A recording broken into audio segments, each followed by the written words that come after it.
As Michael's nurse and I go about caring for him, Michael lets us know in his own way whether or not our efforts are supporting his development. Though everything we do is medically necessary, if we deliver his care in a way that feels traumatic to him, we're less likely to achieve the best outcome for him in the next 15 minutes or in the next 15 years.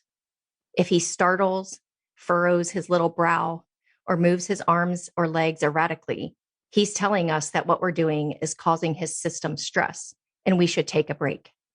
When we're mindful of protecting his brain as we care for him, no bright lights, no fast moves, no loud voices, we make even innately taxing procedures less painful, less stressful, and better supported.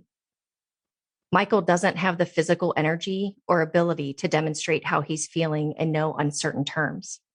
So if I am to succeed in providing him with the best care and the best chance in life, it's up to me to be present, to notice. When his care is complete, I reposition and support Michael's body with a soft nest of boundaries to improve his comfort and development. I keep my hands on him until his cues and vital signs indicate he's stable and falling back to sleep. I've learned that the more intentional and responsible I can be when I'm with my tiny patients, and the more careful I am with my energy and attitude in their presence, the greater and more positive my impact. Realizing our potential.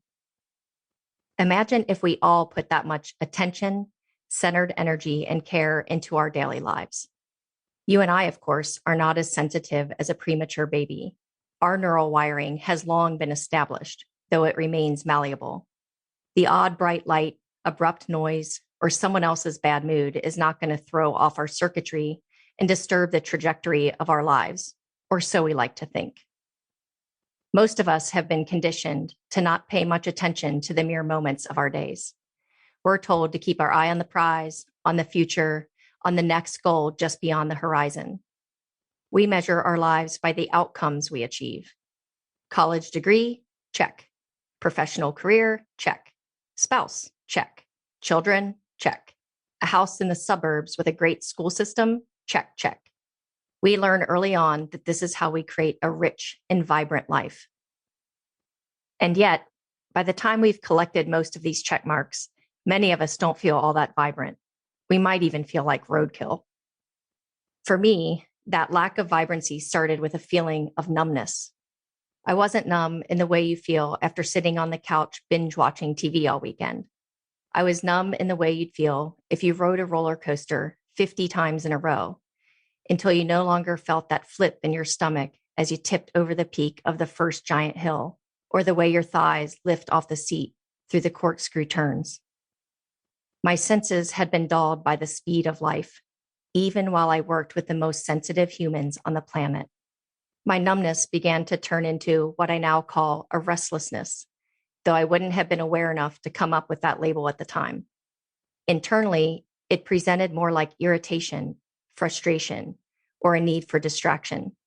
I was quick to blame something outside myself, and I believed I had little choice in how my life was unfolding.